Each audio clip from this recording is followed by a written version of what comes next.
Selamat siang, Lur. Aku lagi bantu bawa empon-empon atau rempah-rempah. Lumayan berat juga loh ini. Sekarung isinya sekitar 50 hingga 60 kg rempah-rempah. Empon-emponnya mau kubawa ke tempat pengolahan jamu. Kebetulan di Dusun Toyogiri, Desa Delik, Kecamatan Tuntang, Kabupaten Semarang, ada usaha kecil menengah sing membuat jamu serbuk dari rempah-rempah asli.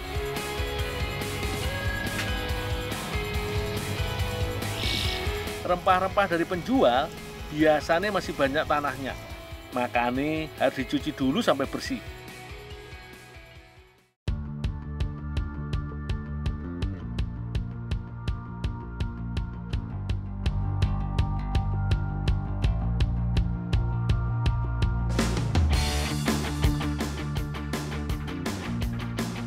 Kalau bisa sih, nyuci nih pakai air bertekanan tinggi.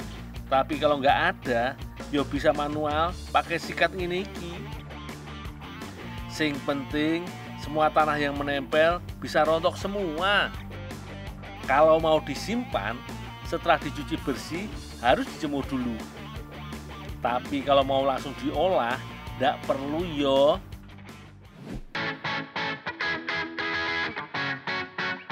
Ada 3 tahap pengolahan rempah-rempah sampai jadi jamu serbuk. Pertama, rempah-rempah mesti diparut dulu. Gunanya supaya semua saripati dari rempah bisa keluar semua. Alatnya bisa pakai parutan tradisional biasa atau mesin sederhana seperti ini.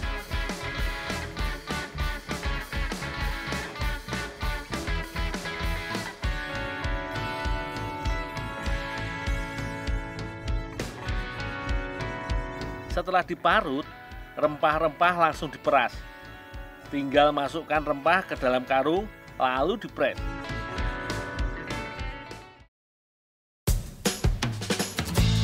Lakukan selama beberapa kali yo, sampai seluruh saripati dari rempahnya keluar.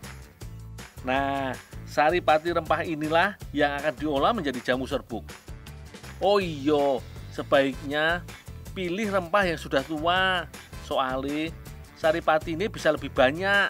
Kalau masih muda, kandungan airnya masih banyak. Jadi hasil saripatinya hanya sedikit.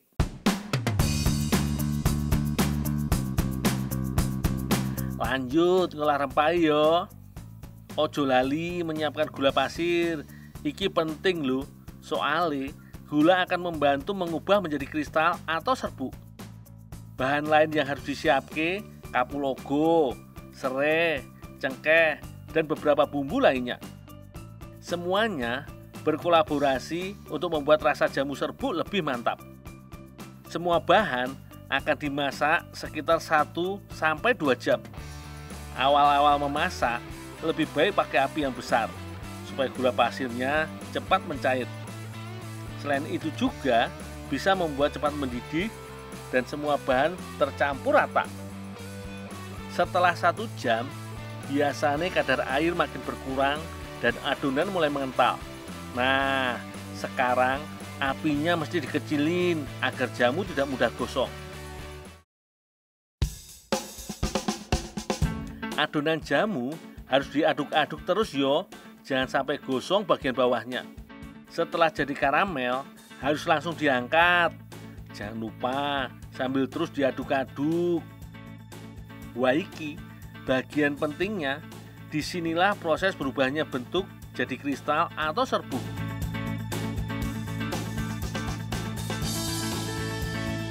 Sambil diayak juga nggak apa-apa yo, biar lebih cepat jadi. Sip, wis dadi ki jamu serbuknya. Bu, ini bu, kunyitnya udah diperas bu. Oh iya, udah taruh sini aja. Terus sekalian ini kasih Mbak Kiki ya. Oh iya bu.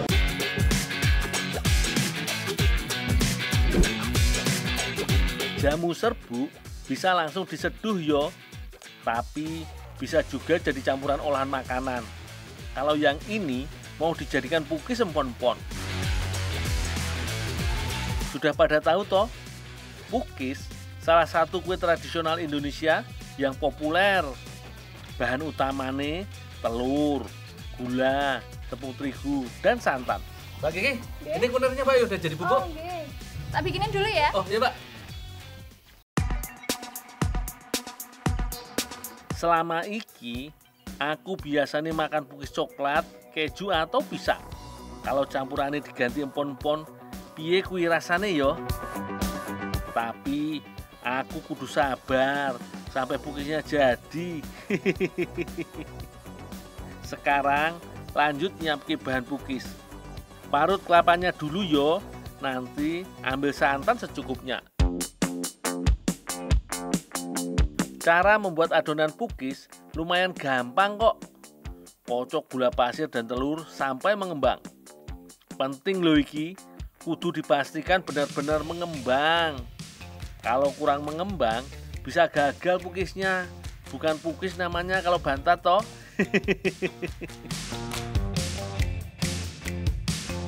Kemudian campurkan tepung terigu, krim kental manis, santan dan mentega cair. Jangan lupa tambahkan ragi supaya makin mengembang. Selanjutnya, diamkan adonan sekitar 2-3 jam sampai adonannya mengembang 2 kali lipat atau lebih. Tuang adonan pukis ke cetakan, kemudian panggang di atas api.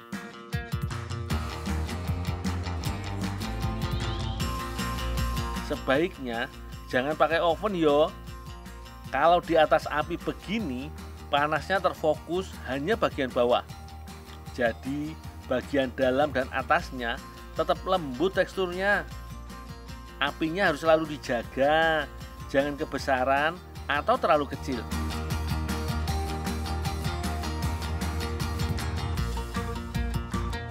Setelah setengah matang, taburkan jamu empon-empon serbuk.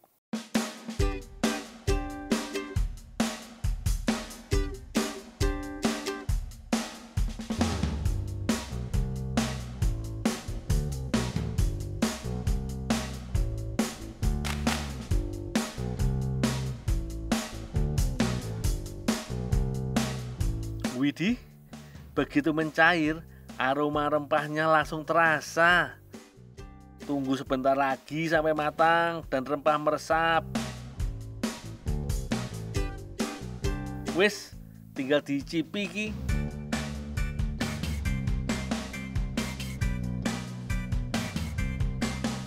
Tapi bentar, aku harus bantu packing jamunya dulu.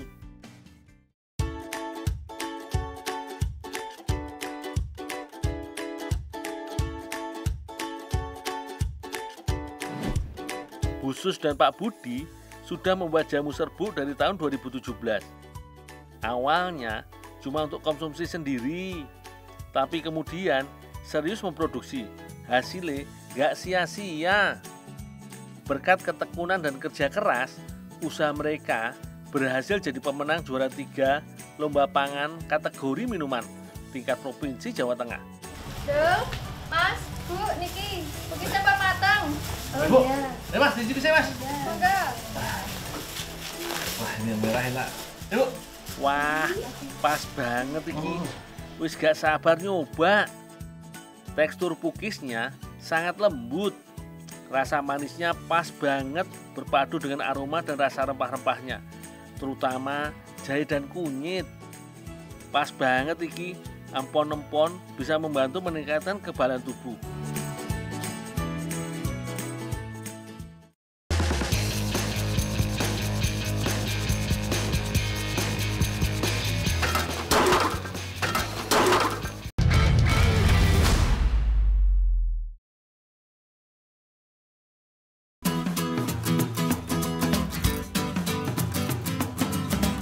Lur, aku lagi bantuin ibu masak-masak nih lur.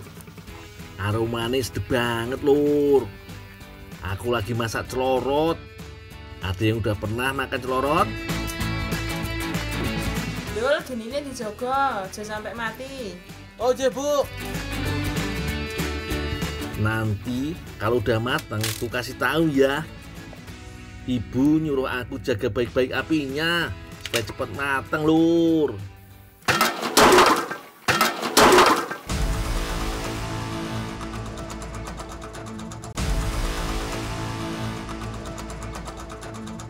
Apa kuwi, Dul? Puter Bu ketendang. Waduh, lah kok kutah kuwi piye? Waduh, tobat. Mau makan enak malah ketendang panci nih. Biar lur. Ibu, nah kok padasnya Bu. Ya. Maaf ya Bu, langsung tak cari petene. Aku harus cari ke warung sayuran terdekat ini lur. Kalau enggak, ibu bisa marah-marah. Mbah, duite. Mbah apa, Mbah? Tumbas pete karo bayar iki lho, Mbah. Iya, tak jikoke dhewe ya, Mbah. Iki nggon aku ya, aku wis bayar. Iki sapa iki nggon aku, Mbah? Wes, repot urusannya kalau sama mak-mak. Nggak bisa dibantah lur. Ibu tuh juga alot iki. Ngapa sih, Mbah? Wong pete wis tak bayar. Mbak, tumbas pete lho, pelungku malah didisi ibuke lho. Yo wis wis nggone mbake wong yo wis dibayar mbake. Aku ndek mau Aku bayar. pete lah butuh pete lho, Mbak. Mbok nggo apa pete? Iki lho, ngobat lorot pete. Ya wis aku duwe kebun pete akeh ning mburi. Beneran, Mbak? Ayo, tak kasih sak akehmu. Oh, iya. Nggo apa ae wis bebas. Ya. Wis ayo. Ya, Mbak.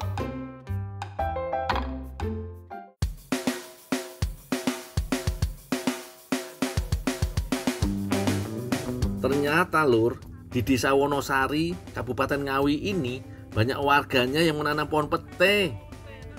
Selamat. Untung ada penyelamat Mbak Diva. Kalau enggak, bisa habis diomelin aku sama ibu. Iki lho, wit sak meneh gedene lho wohe akeh wis ndang. Waduh, ciloko lur, pohonnya tinggi banget ini. Emang sih, pohon pete bisa tumbuh hingga 20 meter. Untungnya, aku sudah lihai urusan panjat memanjat. Walaupun hanya dibantu oleh sebatang bambu untuk naik pohonnya. Manjatnya harus hati-hati Ki. Soalnya pohon pete kayunya tidak terlalu kuat. Salah pijakan bisa berabe urusannya.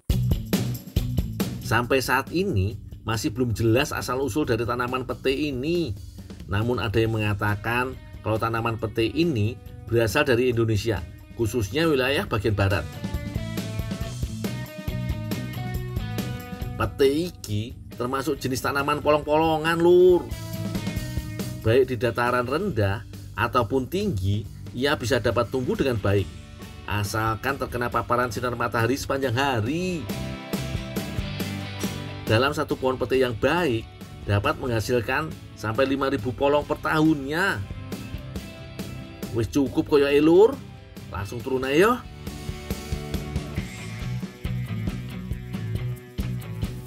Masih kumpulin semua, Mbak.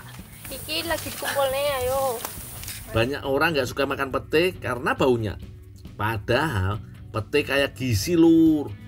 Dibanding apel aja, pete punya kandungan protein 4 kali lebih banyak dan zat besinya 5 kali lebih banyak. Nyesal toh jadinya nggak suka pete? Yuk, pulang yuk.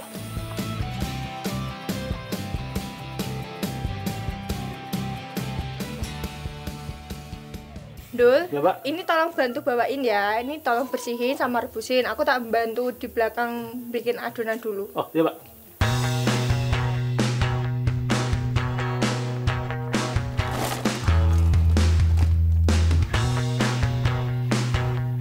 Sebelum direbus, pete kita potong dari batangnya. Setelah itu, langsung dicuci sampai benar-benar bersih dari kotoran. Jangan lupa, bagian keras di pinggirannya dilepas supaya saat merebus biji petenya bisa ikut empuk. Setelah itu, tinggal kita rebus sampai benar-benar mendidih. Usahakan apinya gede ya lur, supaya cepat empuk.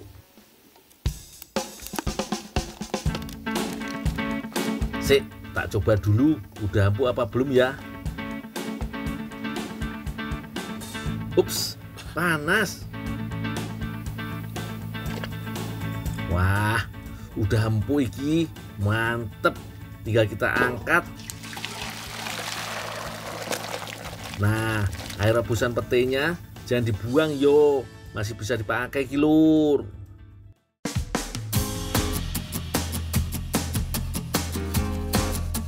Untung ono Mbak Diva yang mau bantuin aku bikin celorot pete lagi.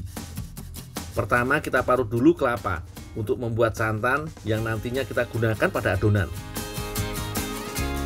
Mbak, ini Mbak, petenya udah tak rebus Mbak.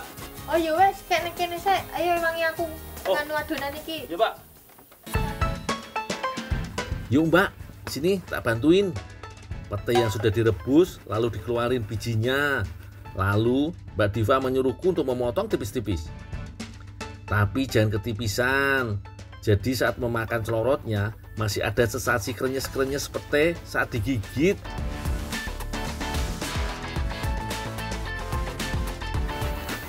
Ini Mbak.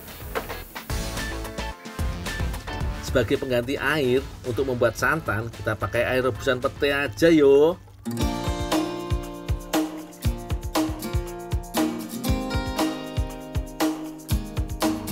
Sekarang tambahkan tepung beras cukupnya.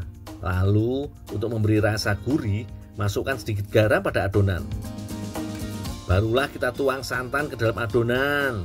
Pelan-pelan naik sampai adonan tercampur dan kental. Celorot identik dengan manisnya juga.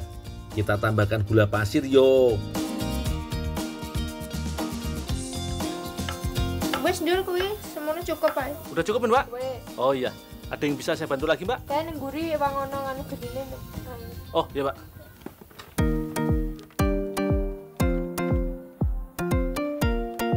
Terakhir, masukkan irisan pete ke dalam adonan. Mantep toh? Pete lover pasti doyan banget ini. Supaya lebih menarik dan cantik, adonan kita bagi 3 aja ya untuk diberikan pasta makanan.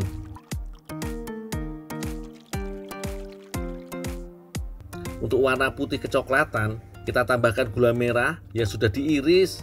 Supaya lebih cepat larut, aduk sampai rata. Adonan berikutnya kita kasih warna hijau dan juga warna merah muda. Jadi cantik toh warna adonannya. Nah, ini yang bikin celorot unik lur. Saat mau dikukus, kita masukkan ke dalam janur yang sudah dibuat seperti corong. Biar lebih mudah memasukkan adonan ke dalam janurnya, kita pakai teko ya lur. Pelan-pelan aja Mbak Diva. Yang penting semua warna kebagian.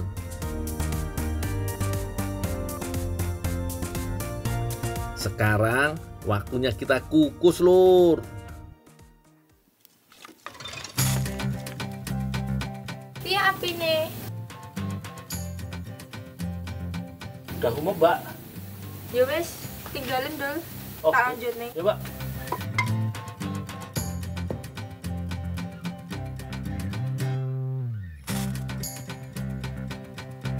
Susun yang rapi di dalam panci yo. Untuk matang butuh waktu sekitar kurang lebih 15 menit loh.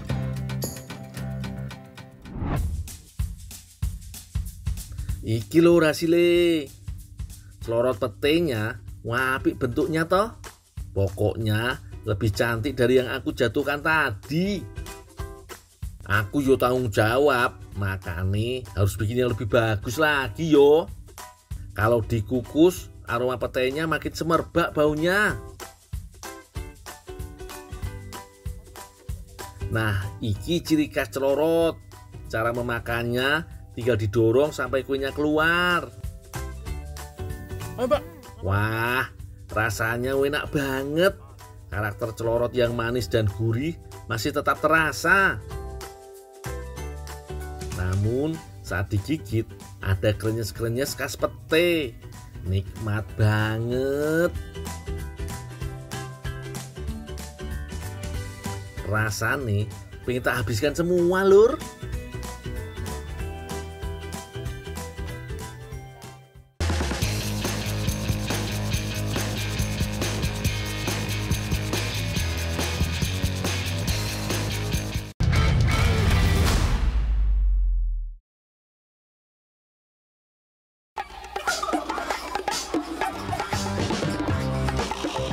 Kalkun adalah hewan endemik atau hewan asli Amerika Utara. Kalkun punya jengger pada bagian leher. Fungsinya sebagai daya tarik bagi lawan jenis. Kalkun termasuk hewan yang sensitif terhadap suara. Apapun suara yang dihasilkan dari sekitar lingkungannya, maka secara refleks kalkun juga ikut berbunyi. Kalkun berbulu cantik dan mengembang ini berjenis kelamin jantan. Fungsi bulunya tentu saja untuk menarik lawan jenisnya, terutama saat ingin bereproduksi.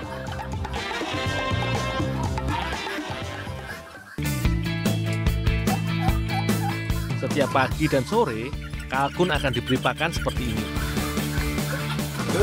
Ya mas, udah dikasih makan? Sudah semua mas. Ah itu di dapur ada daging yang siap diolah. Oh, makasih mas ya. Ya.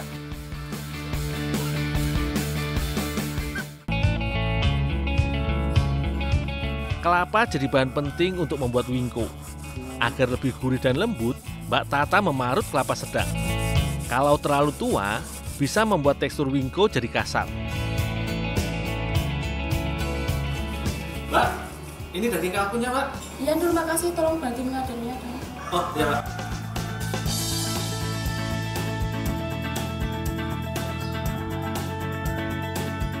Aku membuat adonan dari tepung ketan putih, mentega, gula pasir, garam, dan vanili. Ukuran mentega yang dipakai tidak boleh terlalu banyak. Hal itu bisa membuat wingko lebih berminyak saat dipanggang. Setelah semua tercampur rata, baru kucampurkan kelapa parut.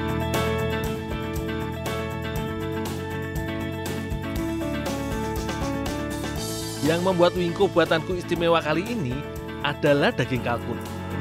Mbak Tata mengiris kalkun agar lebih cepat matang saat dipanggang nanti.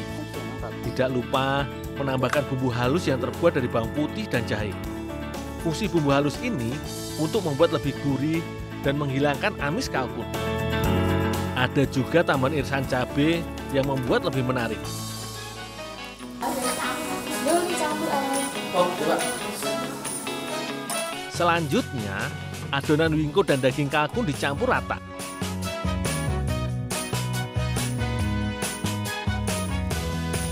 Biar lebih menarik, aku menambahkan pewarna khusus makanan.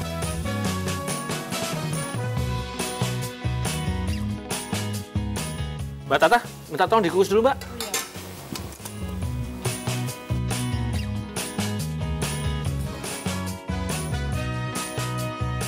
Adonan wingko harus langsung dikukus. Terlalu lama membiarkan adonan bisa membuat rasanya jadi masam.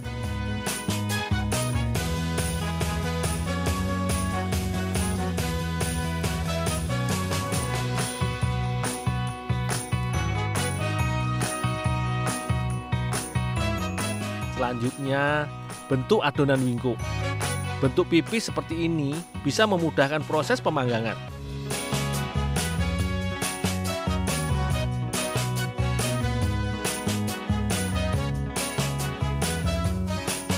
Oles panggangan dengan mentega agar wingko tidak lengket saat dipanggang. Wingko sudah dikukus sampai matang, jadi tidak butuh waktu lama untuk memanggang.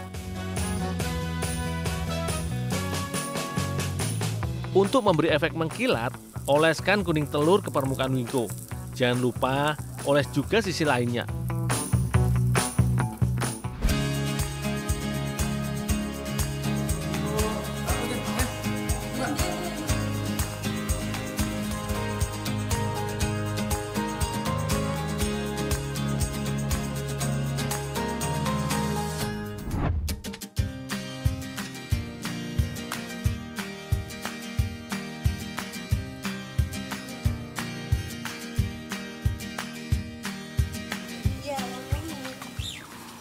Wis akeh urung, Bu? Urung. Tak ada wangi ya? Dul, Ya Mbak. kamu petik yang di atas ya. Oh. Panjat. Ya Pak.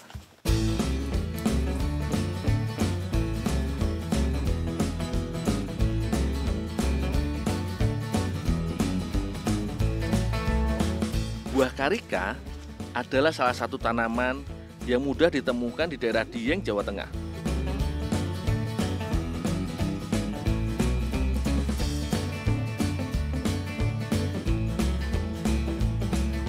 Tanaman ini memang hanya bisa tumbuh dan berkembang di daerah dengan ketinggian lebih dari 1.500 di atas permukaan laut.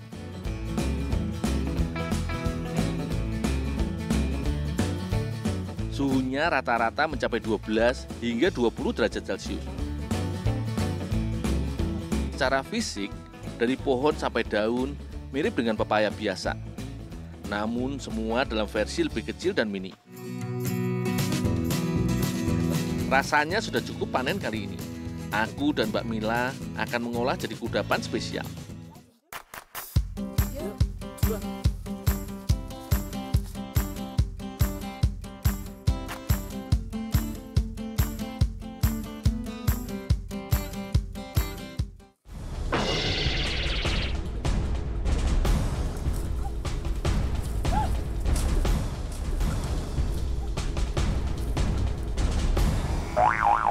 Itu, Mbak. Usah nanti tiba itu. Maaf, Dul. Yowes, Mbak Mila pulang dulu aja. Masih tak beresin, Mbak. Maaf, Dul. Iya, nggak apa-apa. Udah pulang, Mbak. Beneran? Iya, iya. Ya udah ya.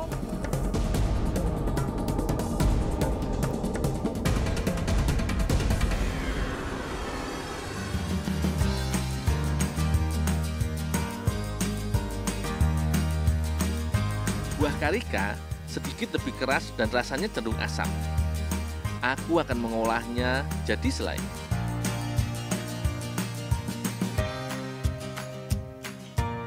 Sederhana saja, aku cukup menambahkan gula pasir.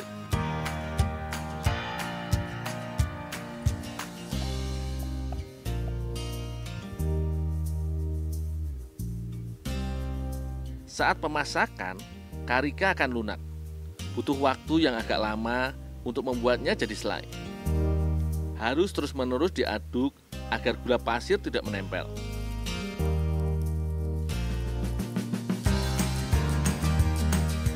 Mbak Mila bertugas menyiapkan adonan sagun.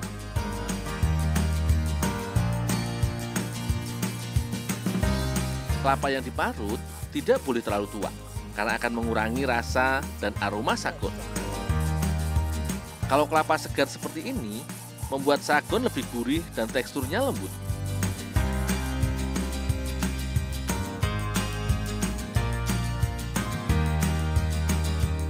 Kelapa akan dicampurkan dengan tepung beras ketan. Untuk mendapatkan sagun yang enak, tidak boleh sembarangan mencampurkan kelapa dan tepung beras ketan. Terlalu banyak tepung beras ketan akan membuat tekstur sagun terlalu keras. Sebaliknya, kalau kebanyakan kelapa, bisa membuat sagun terlalu lembek.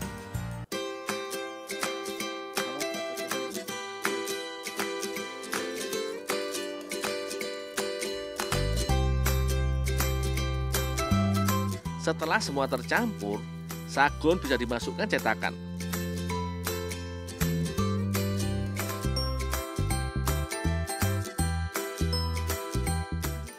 Supaya lebih manis, ditaburi gula pasir.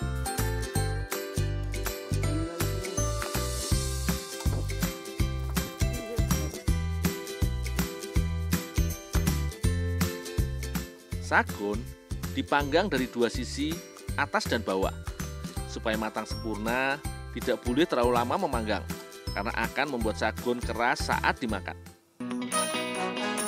Jangan terlalu sebentar memanggang juga. Tepung dan kelapa parut yang masih mentah, kalau dimakan, tidak bagus untuk pencernaan kita.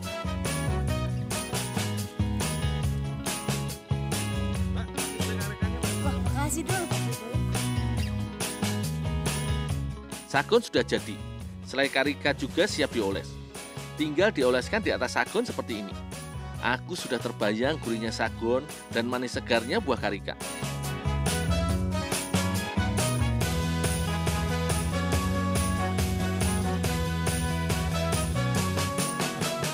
Menyantap sagun sambil santai bersama kerabat bisa menambah nikmatnya sagun.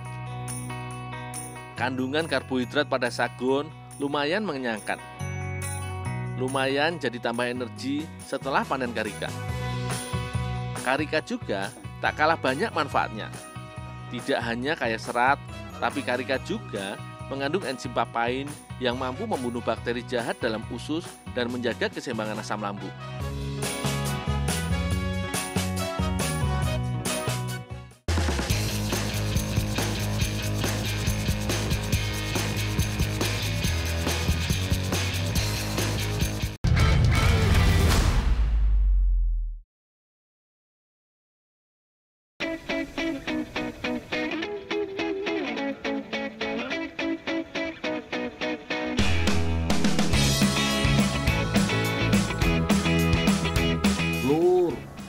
lagi di Pantai Sunda, Kabupaten Gunung Kidul nih. Aku dan temen-temen lagi mau cari bulu babi. Kalau masyarakat di sini menyebutnya ndokri. Yuk, semangat yo. Kalau cari bulu babi harus menunggu air laut surut. Karena si bulu babi bisa terlihat dengan jelas. Jadi tinggal langsung diambil atau dicungkil seperti ini.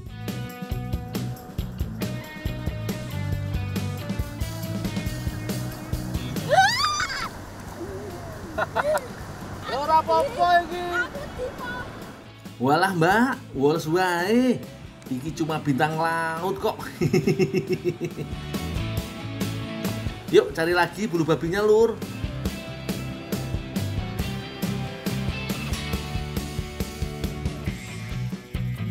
Kudu hati-hati kalau nyari bulu babi. Soalnya durinya tajam. Kalau keinjek bisa membuat demam. Sakit yuk. Mas, sakit mas. Buka yuk. Yuk. Yuk.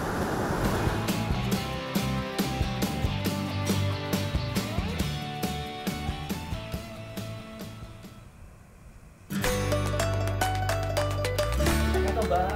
Oh, maksud juga mesti wakil. Bener aku ngadain tok. Wes lho, aku tak ngiwangi Bu masak sik ya. Terus iki cuci nang. Aku juga sing nyuci, Mbak. Yo lah. Oh, ya sih, Pak. Tak aku bae. Sing sik ya. Ya, Pak.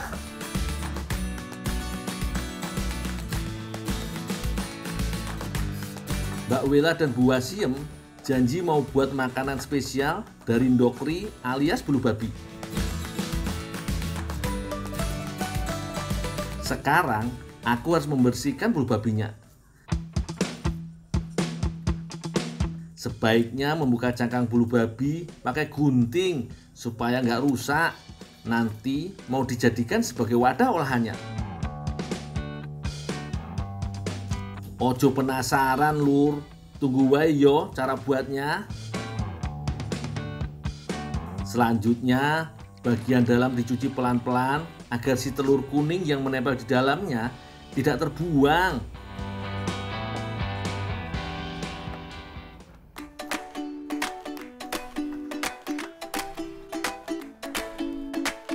Siapkan bahan lainnya lur. Potong wortel dan buncisnya yo. Kalau bawang putihnya diiris tipis. Selanjutnya potong juga bawang bombay dan tomat. Kalau sudah, parut kejunya dan suwir-suwir daging ayamnya.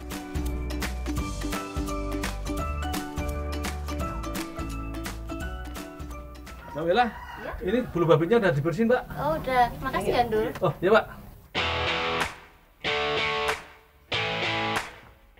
Sekarang potong daun seledrinya yo, dilanjut daun bawangnya.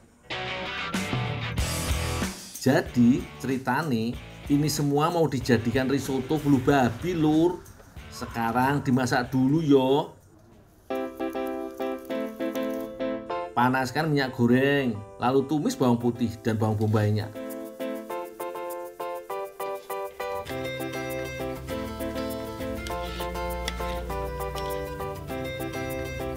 Setelah harum, tuangkan kuah kaldunya, lalu masukkan garamnya, lada bubuk dan penyedap, aduk sampai merata. Sekarang tambahkan berasnya. Tunggu setengah matang, lalu masukkan potongan buncis dan wortelnya. Sambil diaduk-aduk terus supaya nggak gosong bagian bawahnya. Terakhir, masukkan irisan daun bawang, seledri, dan tomat. Ojo lali ayam suwirnya yo. Tunggu sekitar setengah jam, baru diangkat.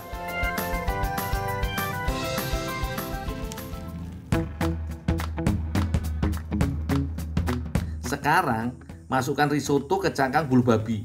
Lalu taburi permukaannya dengan parutan keju.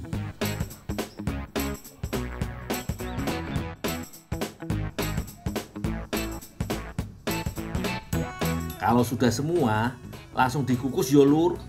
Tunggu selama 20 sampai 25 menitan.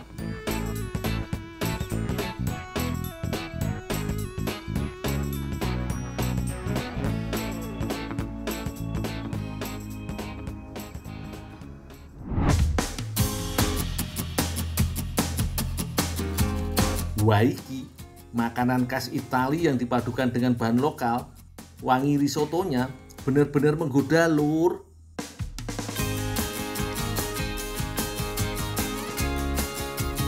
Yo wis, langsung disikat wae lur.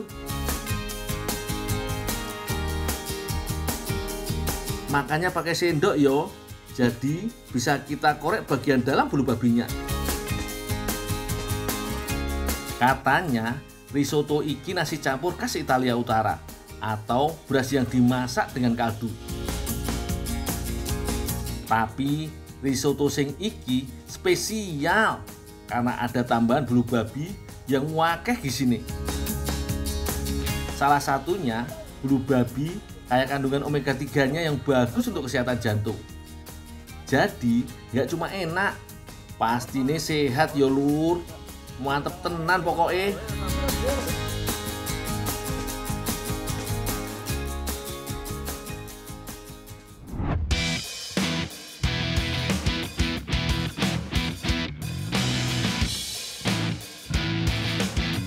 Lur, aku lagi ada di Bukit Salam, Gunung Kidul, Yogyakarta.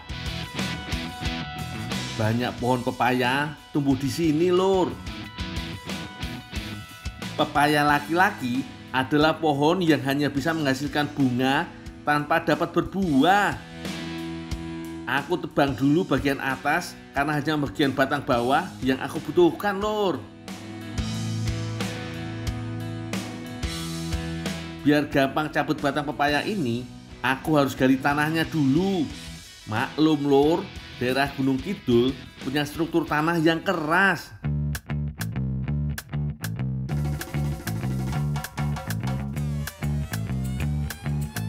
Oke, 2 batang pepaya sudah cukup iki lur.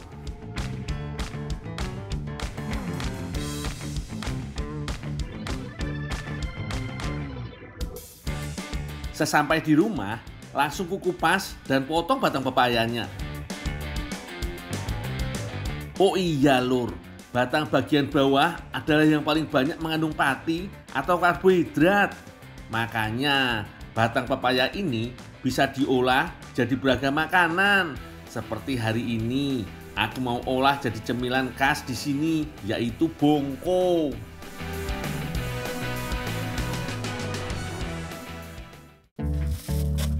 Batang pepaya ini mengandung banyak getah.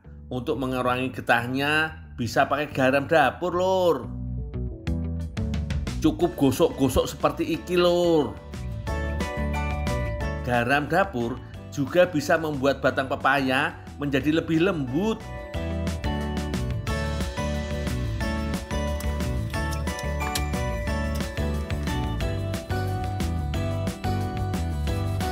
Lanjut, aku parut batang pepayanya. Batang pepayanya ini mengandung air, lur. Makanya kalau sudah selesai diparut, jangan lupa peras sampai airnya terbuang semua. Karena air yang tersisa bisa membuat rasa olahan menjadi langu dan asam.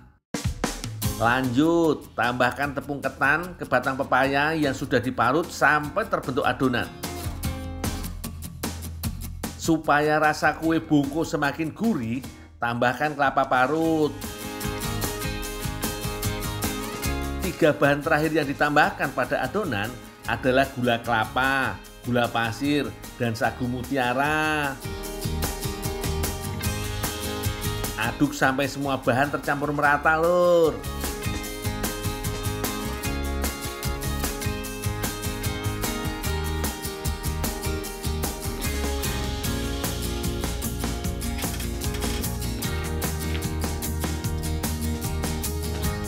Daun pisang dipakai untuk membungkus olahan bongko. Pilih daun pisang yang tua alias warna daunnya hijau tua. Daun pisang yang tua punya tekstur yang tebal, jadi tidak gampang sobek saat dikukus nanti. Bungko batang pepaya ini salah satu varian olahan bungko yang ada di Pulau Jawa, Lur.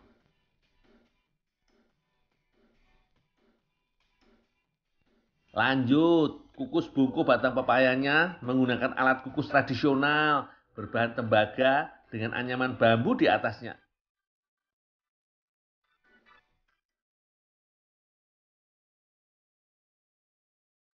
Kalau nyala apinya besar dan stabil, bungko bisa matang setelah setengah jam.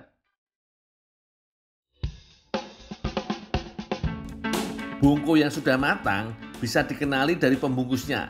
Selain sudah layu, ada semacam busa putih yang menempel di pembungkusnya, Lur. Aku wis gak sabar buat makan bungko batang pepaya iki, Lur. Waktunya makan. Kalau di pedesaan Gunung Kidul, bungko paling sering dibawa sebagai bekal ke kebun atau dimakan sore hari usai bekerja, Lur. Enak banget iki, Lur.